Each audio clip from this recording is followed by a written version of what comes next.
Madame, Monsieur, bonjour et soyez les bienvenus. En Côte d'Ivoire, la reprise du dialogue politique entre le gouvernement et les partis de l'opposition, et cela à l'initiative de la Communauté économique des États de l'Afrique de l'Ouest, la CEDEAO. Le Premier ministre Ahmed Bakayoko a présidé hier la séance à la salle de réunion de la primature dans la commune du Plateau.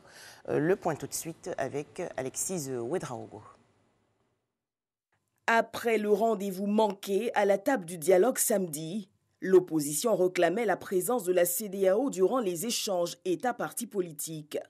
Ce mercredi, à la primature, en présence du chef de la commission paix et sécurité de la CEDEAO, le Premier ministre a ouvert les échanges. Face à lui pourtant, les sièges des principaux partis de l'opposition sont restés vides. On a eu cette recommandation forte de la CEDEAO de poursuivre les discussions. Et nous avions indiqué que nous, le gouvernement, la main du dialogue était permanemment tendue et qu'il n'y avait pas de préalable pour discuter avec nos frères et qu'il fallait faire l'économie de toutes sortes de crises et entamer immédiatement le dialogue. On avait espéré qu'avec cette ouverture, nos amis puissent venir. Bien malheureusement, nous avons été informés tout à l'heure qu'il y a une initiative de médiation de la CEDEAO qui est en train de se mettre en place. Et donc, dans l'attente de cette initiative, ils suspendent encore leur participation effective à la réunion.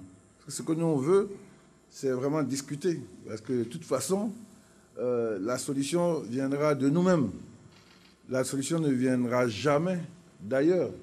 Le gouvernement, lui, se dit engagé à favoriser un dialogue inclusif avec tous les acteurs de la scène politique, une démarche que saluent les partis présents.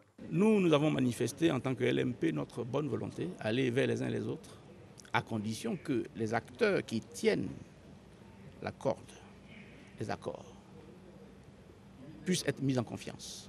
Et ce que je retiens aujourd'hui, c'est que le gouvernement a fait un pas, oui, sur certains points. Réaménagement de la CEI, rééquilibrage, c'est vrai. J'ai entendu des choses qui me permettent d'espérer que des avancées sont possibles. Pour la CEDEAO, il faut que les partis politiques maintiennent le dialogue. Nous avons entendu des propos assez forts, des propos conciliateurs qui demandent que les parties prenantes de la Côte d'Ivoire se retrouvent autour de la table de discussion. Il y a eu des propositions qui ont été faites. Nous sommes à 10 jours des élections. Dans le génie propre de la Côte d'Ivoire, des moyens seront trouvés pour que ces élections-là se passent dans la paix, dans la sérénité. Et le gouvernement entend bien poursuivre ses démarches pour ramener l'opposition à la table des échanges. Direction Ara, dans la région est du pays. Les autorités locales soutenues par les leaders communautaires ont organisé récemment une campagne de sensibilisation. Objectif, maintenir la paix dans ce département. Plus de détails dans le journal de 13h. L'actualité hors de chez nous. Au Mali, l'ancien président Ibrahim Boubacar Keïta, renversé en août dernier par un coup d'État militaire, est rentré hier soir à Bamako, la capitale. Après un séjour médical aux Émirats arabes unis, de nombreux partisans de IBK étaient sortis dans les rues pour l'accueillir. Au moins 12 morts dans des violences à Lagos au Nigeria. Le président de la Commission de l'Union africaine, Moussa Faki Mahamat, a fermement condamné ces actes dans un communiqué publié la nuit dernière. Le chef de l'exécutif de l'organisation continentale se félicite également du démantèlement par le gouvernement fédéral du Nigeria de la brigade spéciale de répression des vols, une unité controversée de la police à l'origine du mouvement de protestation entamé début octobre.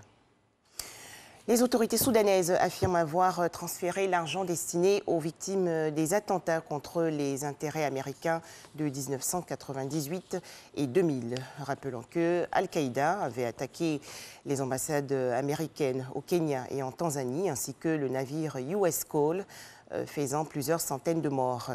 Khartoum a donc déclaré hier avoir transféré les 335 millions de dollars prévus pour dédommager les victimes et leurs proches.